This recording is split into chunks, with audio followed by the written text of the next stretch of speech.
आप सभी साथियों को नमस्कार। साथियों, एक और नई वीडियो में मैं आप सभी भाइयों का हाथ जोड़कर स्वागत करता हूं। हमारे यहां पर दो शब्द हैं, एक तो है पंचायत और दूसरा है खाप पंचायत। पंचायत सिर्फ एक गांव की पंचायत होती है और खाप पंचायत होती है काफी सारी गांवों को मिलाकर के जो पंचायतें मिलती हैं उनको खाप पंचायत कहा जाता है। आजकल टीवी, सोशल मीडिया, अखबार आदि में एक जोर शोर से ये प्रचार किया जाता है कि खाप पंचायतें लोगों पे जुल्म करती हैं, जबकि ये सच नहीं है। उन नादानों को तो खाप पंचायत और पंचायत में भी फर्क नहीं पता। खाप पंचायत क्या होती हैं उस पे मैं एक सच्ची वीडियो आप लोगों के सामने शेयर करना चाहता हूँ। गठवाला खाप के छोटे दादा चौधरी हरकिशन सिंह मलिक और गजेंद्र सिंह अहलावत चौधरी अहलावत खाप गहलावत खाप के छोटे दादा चौधरी हरकिशन सिंह मलिक पूछने पर बताते हैं कि आज के यूपी उस जमाने के जमुना पार का हरियाणा में मलिक गोत के जाट के यहाँ के 72 गांव हैं। ये गांव हरियाणा और दिल्ली में बसे मलिक गोत गठवाला खाप के गांव के अतिरिक्त गांव हैं। वो कैसे सिर्फ एक परिवार से आज 72 हो गए। साथियों, यह बात है सन 1756 की। वह जमाना था महाराजा सूरजमल के राज का।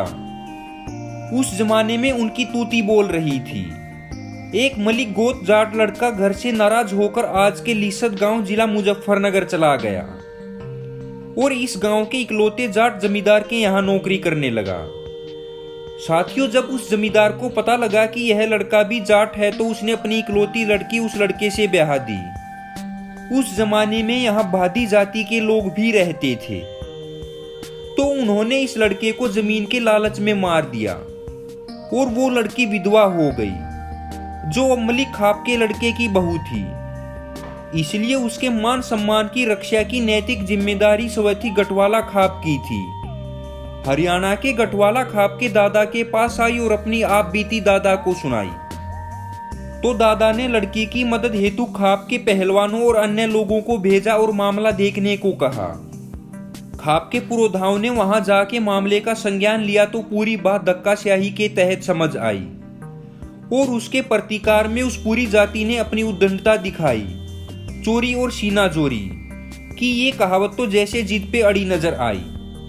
जब मान मनुहार से बात नहीं बनी तो पूरे हालात का ब्यौरा दादा को संदेशा दे हरियाणा भेजा गया और दादा ने आदेश दिया कि शांति से हमारी बहू की जमीन पर से कब्जा हटा ले और चैन से बसे तथा दूसरों को भी बचने दे, वरना उनकी माँ ऐसे रोएंगी जैसे बिना बछड़े की गायें। लेकिन वो इतने पर भी नहीं माने तो फिर उन पर खाप का ऐसा हमला हुआ कि कुछ तो हमले में मारे गए और बाकी जो बचे थे वहां से अपना रैन बसेरा उठा के कहीं और चले गए। ऐसे पड़ी आज के यूपी उस वक्त के हरियाणा के ही यमुना पार के हिस्से में गठवाला खाप के सबसे पुराने और बड़े गांव लीसत की नींव। आज के दिन मेरठ, शामली और मुजफ्फरनगर में लीसत गांव से फैल मलिक गोत गठवाला खाप के 72 गांव बसते हैं। तो साथियों, ये थी पूरी कहानी।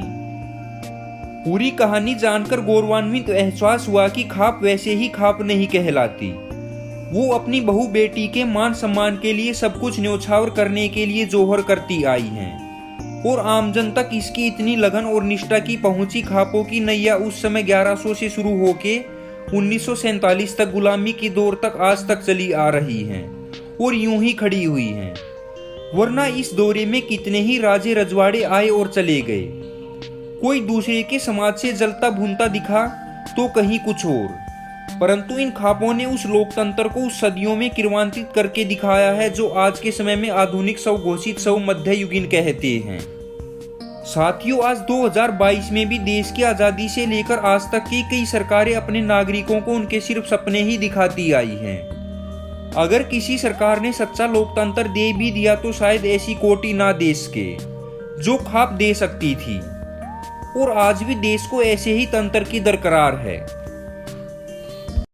यदि आपको ये वीडियो अच्छी लगी हो तो सर छोटू राम के चैनल को सब्सक्राइब कीजिए और बेल आइकन पर क्लिक करें ताकि आपको लेटेस्ट वीडियो की नोटिफिकेशन मिलती रहे।